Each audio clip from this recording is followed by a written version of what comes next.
அள்ளி கொடுப்பதில் வல்லமை பெற்றவன் அப்பன் பழனியப்பன். தினம் அச்சம் தவிர்ப்பவன் ஆறுதல் சொல்பவன் அப்பன் பழனியப்பன். கள்ளங்கவடம் இல்லாதவர் தம்மிடம் காவலில் நின்றிருப்பார். அங்கு கால்நடையாய் வரும் மானிட ஜாதியை கண்டு கழித்திருப்பார். துள்ளி வரும்படி மேலுக்கு மேலொரு ஜோதி பிழம்பும் உண்டோ?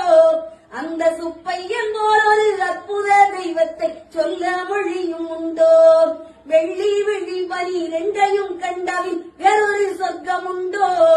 ஆண்டி வேஷத்திலாயினும் வீரத்திலாயினும் வேலனை வெல்வதுண்டோ?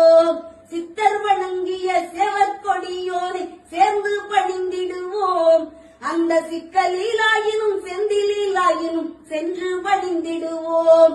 பக்தருக்கென்றே திறந்திருக்கும் பழனியை கண்டுகொள்வோம்.